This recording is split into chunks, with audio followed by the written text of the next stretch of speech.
नमस्कार दोस्तों, हमने एस्केलेटरी सिस्टम के पार्ट 1 में पढ़ा कि nephron cell actually group of cells होता है।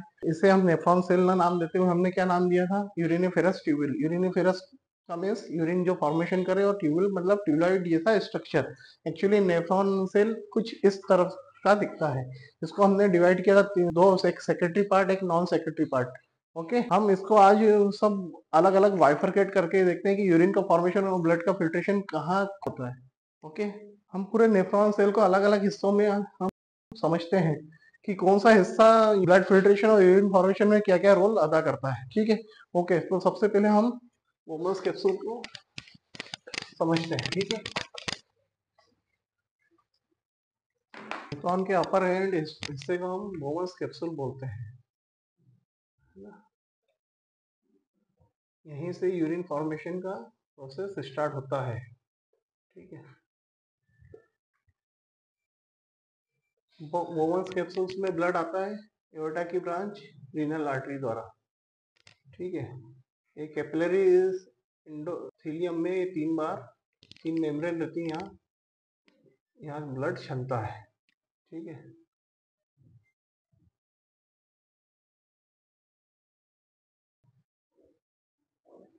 रीनल आर्टरी नेफ्रॉन के अपर एंड में ब्लड ला रही है। ठीक है, और यह जो आर्टरी ब्लड ला रही है इसे हम बोलते हैं एफरेंट आर्टियल।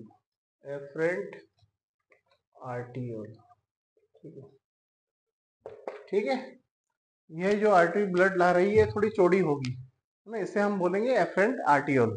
ठीक, और ब्लड इसमें आएगा नेफ्रॉन में। यहाँ पर नेफ्रॉन में ब्लड आकर इससे जब जाएगा तो इस आर्टरी को बोलेंगे एफरेंट आर्टियोल। Efferent arteriole. ठीक है, एफरेंट आर्टियोल यह थोड़ी सकरी रहती है ना, थोड़ा सिकुड़ी हुई रहती है। एफरेंट आर्टियोल साइज बड़ा रहता है। ठीक है, एफरेंट अब चौड़ा होने के कारण ब्लड नेफ्रॉन में आएगा ज्यादा, पर एफरेंट सकरा है तो ब्लड जाएगा कम, लौटेगा कम शरीर में। तो ब्लड तो आ रहा तेजी से ज्यादा किसमें? नेफ्रॉन में, और यहाँ से कम जा रहा है। तो क्या होगा कि नेफ्रॉन में ग्लोमुलस कैप्सूल जो बना हुआ है यहाँ पर, ये पूरा, तो यहाँ पे ब्लड का ज्यादा स्टोरेज होगा, जिस कारण मतलब प्रेशर लगेगा ब्लड पर। तो ब्लड पर प्रेशर लगने के कारण ब्लड में से ब्लड का फ्लूइड नीचे आएगा। ओके, ऐसे ये क्षमता है। ठीक है, समझ में आया?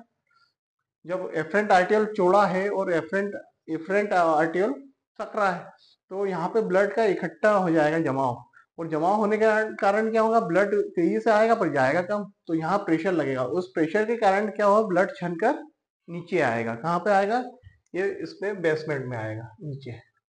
ठीक है ना, बेसमेंट मेम्ब्रेन, यहाँ एक मेम्ब्रेन होती है, इसको हम बोलते हैं बेसमेंट मेम्ब्रेन। ओके, तो ये प्रोसेस होती है। अच्छा, यहाँ एक बात ध्यान रखना कि ब्लड नीचे नहीं आ रहा है, ब्लड में से ब्लड का फ्लूइड नीचे आ रहा है। ओके, हम इस फ्लूइड को क्या बोलते हैं? इस फ्लूइड को हम बोलेंगे फिल्ट्रेट। क्या बोलते हैं? फिल्ट्रेट। ये गंदा फ्लूइड जो रहेगा वो ब्लड में से छनकर नीचे आएगा नेफ्रॉन में। ठीक है, ग्लोमुलस कैप्सूल में। ओके, अब एक दिन में 125 ml 125 ml ब्लड छनता है ना, पर मिनट। हमारी कितनी, दो किडनियां, और दो किडनी में कितने नेफ्रॉन्स हैं? एक में 12 लाख हैं, तो दूसरे दोनों मिला के 24 लाख नेफ्रॉन्स है। तो 125 ml 125 ml ब्लड पर मिनट के हिसाब से क्षमता है हमारी किडनी के द्वारा।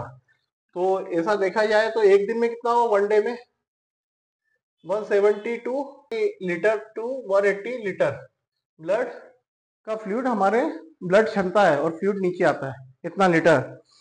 अब आप ये सोच रहे होंगे कि 170 से 180 लीटर किसी व्यक्ति के शरीर में से पानी निकल रहा है, तो वह तो मर ही जाएगा।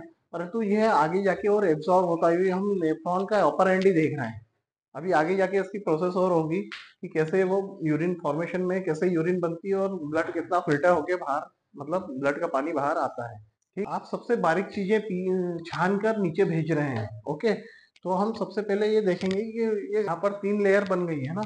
ओके, आप सबसे बारीक चीजें छान कर यहाँ पर नीचे भेज रहे हैं। ओके, और यहाँ पर 3 लेयर बनेगी। ठीक है, हम सबसे पहले फ्लूइड कैपिलरीज में छानते हैं। हम नाम देते हुए इसे कैपिलरीज इंडोथीलियम में, पहले कैपिलरीज इंडोथीलियम है ना, कैपिलरीज इंडोथीलियम। ठीक है, पहले ब्लड यहाँ छनता है। ठीक है, दूसरा ब्लड छनकर बेसमेंट मेम्ब्रेन में आता है। यहाँ जो एफरेंट आर्टियोल चौड़ा होने के कारण, एफरेंट आर्टियोल सकरा होने के कारण जो प्रेशर लगता है ब्लड पे जो प्रेशर लगेगा, ब्लड यहाँ से छनकर तीनों मेम्ब्रेन में ये नीचे बेसमेंट मेम्ब्रेन में आता है। ये बेसमेंट मेम्ब्रेन यहाँ पे ग्लोमेरुलस कैप्सूल के अंदर ही बेसमेंट मेम्ब्रेन। अब यहाँ से छनकर नीचे एक और है glomerulus epithelium membrane. Basement membrane से छनकर ग्लोमेरुलस एपिथेलियम मेम्ब्रेन में छनता है और अल्टीमेटली छनकर या नीचे ल्यूमन में आता है। इससे ये पूरी खाली जगह रहती है नेफ्रॉन में, पूरा पाइप ट्यूबलाइट स्ट्रक्चर जो है अपना, ये ल्यूमन बोलते हैं। इसे खाली जगह को क्या बोलते हैं? ल्यूमन। इसमें यूरिन जो फिल्ट्रेट रहेगा छनकर, गंदा पानी, वह इसमें आता है नेफ्रॉन में। इन तीनों में कैपिलरी में ब्लड छनकर फ्लूइड बेसमेंट मेम्ब्रेन में आएगा।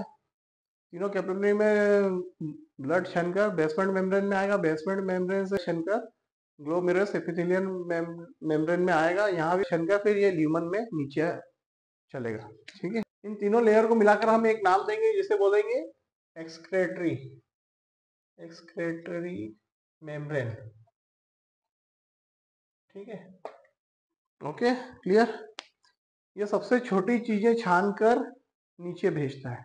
ओके, आर्मस्ट्रांग बहुत छोटी वैल्यू होती है मेजरमेंट की, हम उस पे इसे नापते हैं। कैपिलरीज इंडोथीलियम में कितना आर्मस्ट्रांग छनकर आता है? कैपिलरीज इंडोथीलियम में छनेगा 170 आर्मस्ट्रांग से छोटी चीजें नीचे आएंगी। इसमें 170 आर्मस्ट्रांग से छोटी चीजें जो रहेंगी, 170 आर्मस्ट्रांग से छोटी चीजें जो ब्लड में रहेंगी वही नीचे आ पाएंगी। उससे बड़ी चीजें जो रहेंगी वो वापस से ब्लड इधर एफरेंट आर्टियोल से वेन्स में चली आएंगी और उसके बाद ब्लड में वापस रोटेट हो जाएगी। ठीक, ये प्रोसेस चलता रहता है। 170 आर्मस्ट्रांग से बड़ी चीजें जो रहेंगी वो वापस ब्लड में मिलकर शरीर में चली आएंगी। ऐसे ये प्रोसेस चलता रहता है। ठीक है, 170 आर्मस्ट्रांग से छोटी चीजें कहाँ आ जाएंगी? नीचे छनकर बेसमेंट मेम्ब्रेन पर। बेसमेंट मेम्ब्रेन से इन्हें छानेगा तो ये छनकर यहाँ पे क्या होगा? 110 आर्मस्ट्रांग से छोटी चीज ही छनेगी बेसमेंट मेम्ब्रेन में। 110 आर्मस्ट्रांग से छोटी चीजें छनकर नीचे यहाँ ग्लोमेरुलस एपिथेलियम मेम्ब्रेन में आएगी। 110 आर्मस्ट्रांग से बड़ी चीजें वापस ब्लड में चली आएंगी, इससे छोटी चीजें ही नीचे आएंगी, है ना। हम सबसे बारीक चीजें नीचे भेज रहे हैं, ठीक है, ब्लड में से। अब लास्ट है ग्लोमेरुलस एपिथेलियम मेम्ब्रेन। तो यहाँ पर होगा 70 आर्मस्ट्रांग। यहाँ 70 आर्मस्ट्रांग से छोटी चीजें ही यहाँ से छनकर नीचे नेफ्रॉन में, ल्यूमन में आएगी। 70 आर्मस्ट्रांग से बड़ी चीजें जो रहेंगी वो वापस से ब्लड में रोटेट हो जाएगी। तो अल्टीमेटली क्या हुआ कि 70 आर्मस्ट्रांग से छोटी चीजें जो रहेंगी ब्लड के अंदर की, वही यहाँ ल्यूमन में आएगी। कैपिलरीज इंडोथेलियम में कितना 170 आर्मस्ट्रांग से छोटी चीजें नीचे आई, है ना। बड़ी चीजें, इससे बड़ी चीजें वापस ब्लड में चली गई। फिर उसके बाद बेसमेंट मेम्ब्रेन में कितना छना? 110 आर्मस्ट्रांग से छोटी चीजें बेसमेंट मेम्ब्रेन में छानकर नीचे भेजी। 110 आर्मस्ट्रांग से बड़ी चीजें वापस ब्लड में चली गई। तीसरी में क्या हुआ? ग्लोमेरुलस एपिथेलियल मेम्ब्रेन में कितना? 70 आर्मस्ट्रांग से छोटी चीजें छनकर नीचे आई।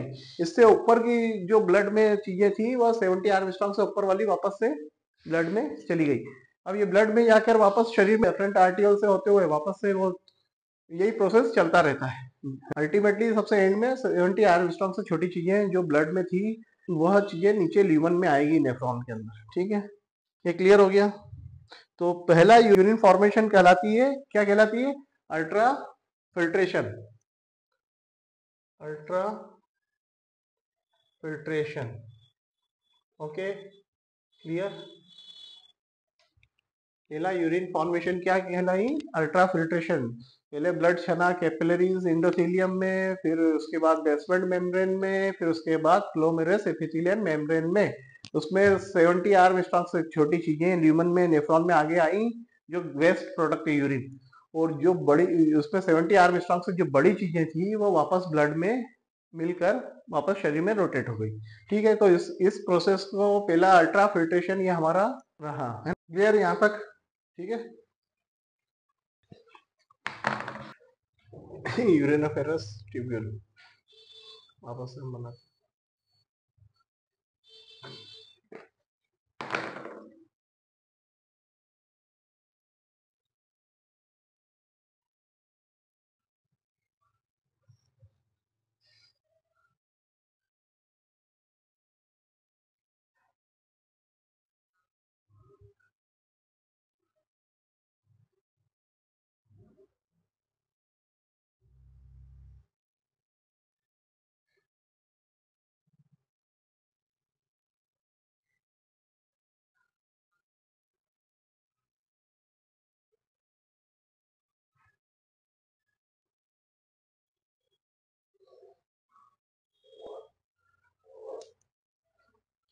ठीक है,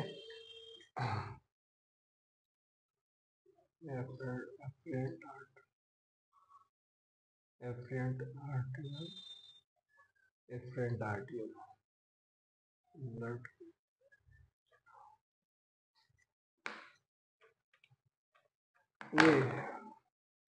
ये एफरेंट आर्टियल से लपटा रहता है। ठीक है,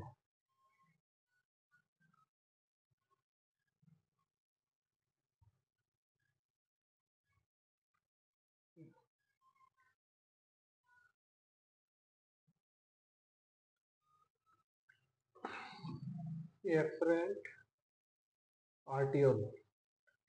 ठीक है, ओके। ये एफरेंट आर्टियल, ये हमारा मोमस कैप्सूल। ठीक है, ओके। ये हमारा पीसीटी। पीसीटी का फुल फॉर्म क्या है? प्रॉक्सिमल कन्वोल्यूटेड ट्यूब्यूल, है ना, ये पीसीटी। ये लूप ऑफ एनले, एनले ने खोजा था। ठीक है,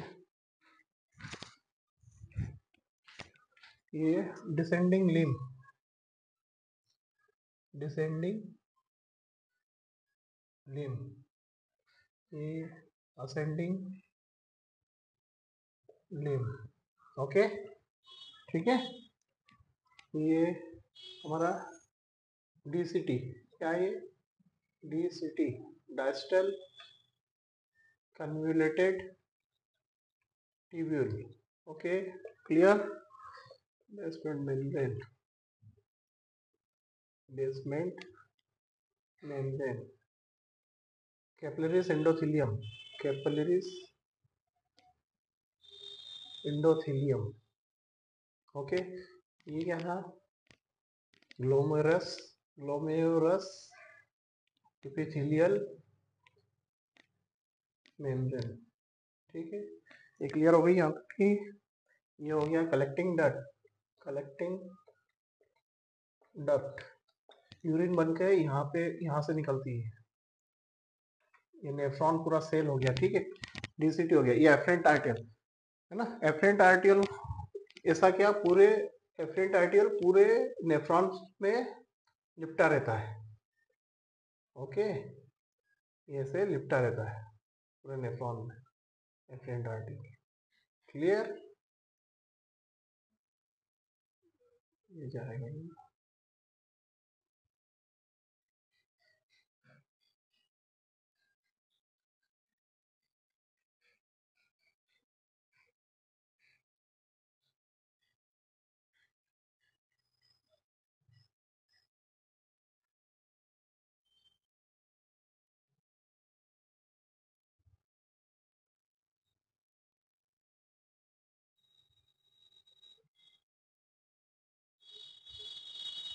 ये ऐसे ये एफरेंट आर्टिकल पूरे नेफ्रॉन में लिपटा रहता है। ठीक है, ये clear.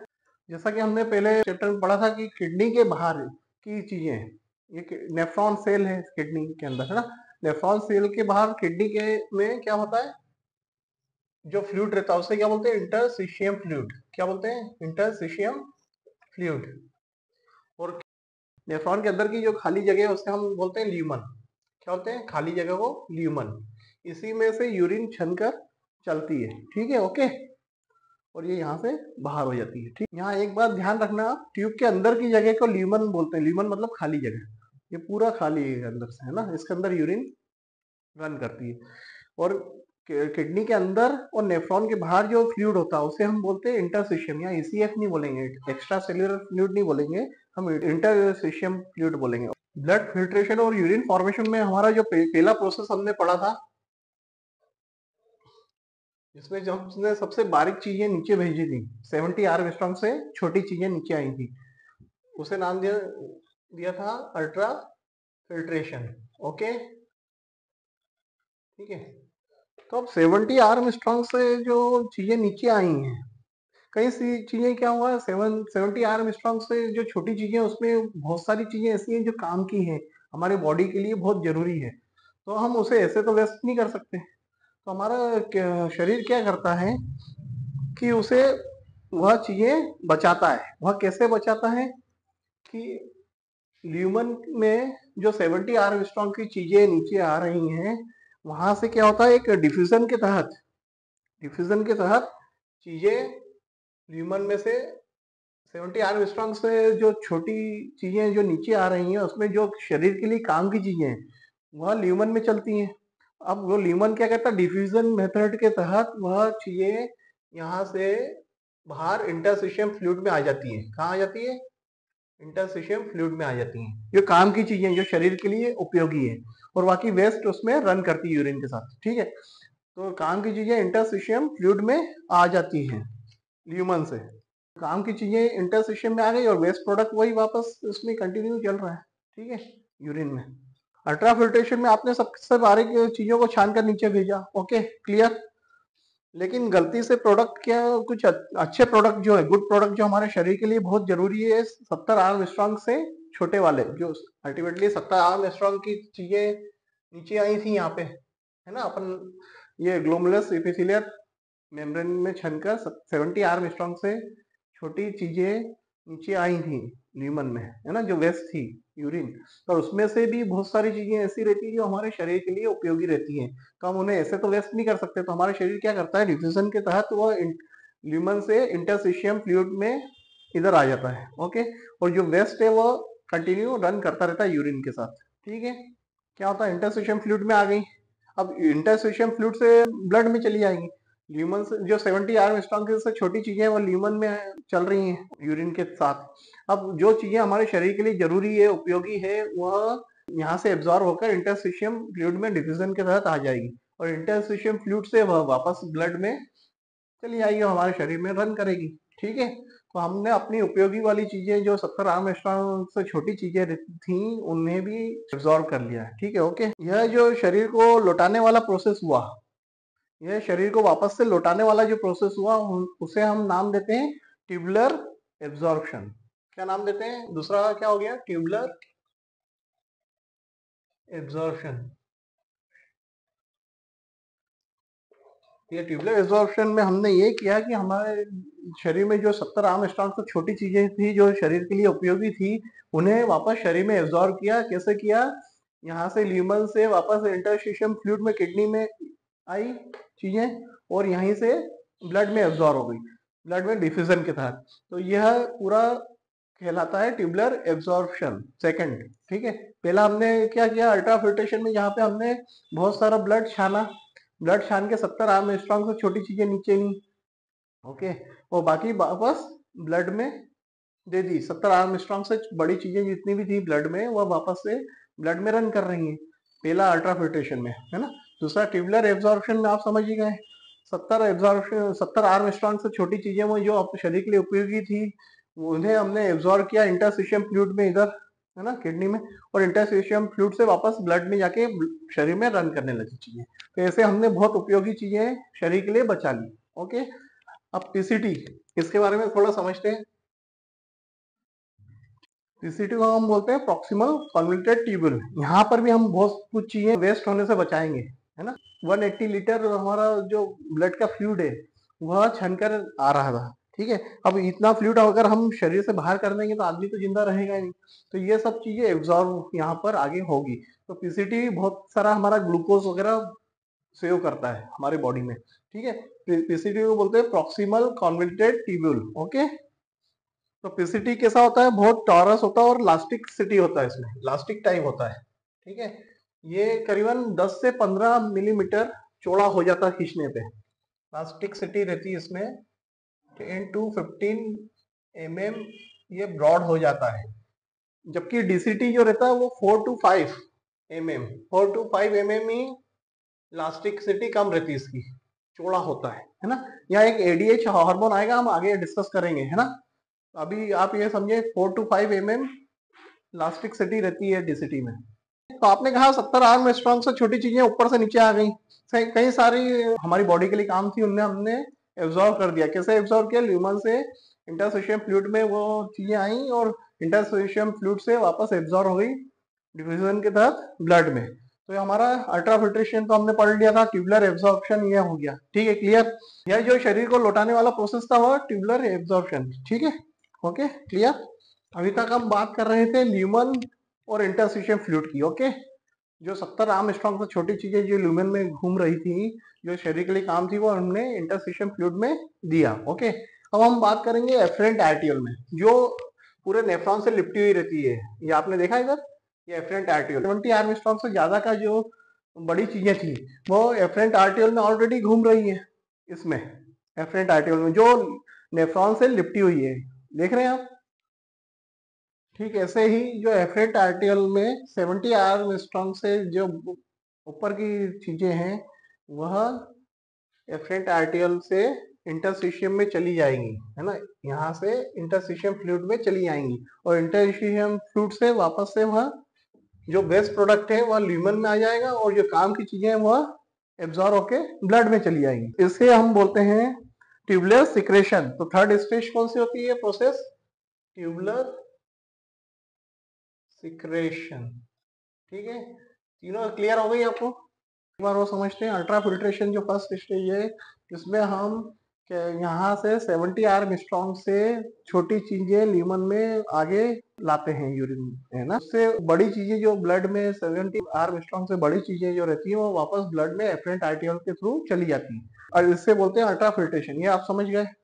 Second, tubular absorption. Tubular absorption में जो 70 आर्म स्ट्रॉन्ग से छोटी चीजें जो ल्यूमन में चल रही हैं, जो हमारे शरीर के लिए उपयोगी है, उसे हम वेस्ट तो नहीं कर सकते, तो वो क्या होता है, ल्यूमन से वह इंटरस्टिशियम फ्लूइड में चली जाएगी किडनी में और इंटरस्टिशियम फ्लूइड से वह ब्लड में वापस जाके फिर रोटेट हो जाएगी। ओके, तो इसे हम बोलते हैं ट्यूबुलर एब्जॉर्प्शन। तीसरी चीजें जो है, एफरेंट आर्टियोल में जो 70 आर्म स्ट्रॉन्ग से बड़ी चीजें थी, उन बड़ी चीजों में बहुत सारी बड़ी चीजों में कुछ शरीर के लिए उपयोगी चीजें थी और कुछ वेस्ट प्रोडक्ट था। तो वह एफरेंट आर्टियोल में ये जा रही है, ये पूरा एफरेंट आर्टियोल पूरे नेफ्रॉन को ऐसे घेरा रहता है। ओके, तो एफरेंट आर्टियोल से वह काम की चीजें इंटरस्टिशियम फ्लूइड में आएगी, इंटरस्टिशियम फ्लूइड में वो काम की चीजें वापस से ब्लड में एब्जॉर्ब होके वापस रोटेट हो जाएगी। और एफरेंट आर्टियोल में जो वेस्ट प्रोडक्ट है, जो ब्लड के अंदर वेस्ट प्रोडक्ट है, वह यहाँ से एब्जॉर्ब होकर ल्यूमन में आ जाएगा और यूरिन के माध्यम से वह बाहर हो जाएगा। ठीक है, क्लियर। तो इसे हम बोलते हैं ट्यूबुलर सिक्रेशन। तो अल्ट्रा फिल्ट्रेशन, ट्यूबुलर एब्जॉर्प्शन और ट्यूबुलर सिक्रेशन, ये तीन प्रोसेस हमने आज समझी। ठीक है, ये तीन स्टेज में हम यूरिन का फॉर्मेशन कर रहे हैं, जहां हम काम की चीजें ले रहे हैं बॉडी में अंदर, ठीक है। और जो वेस्ट प्रोडक्ट है वह हम ल्यूमन में दे रहे हैं और ल्यूमन के माध्यम से ही वो यूरिन में जाकर हमारे शरीर से बाहर हो रही है। क्लियर। हमारे वृंदावन में एक बुजुर्ग माता रहती थी।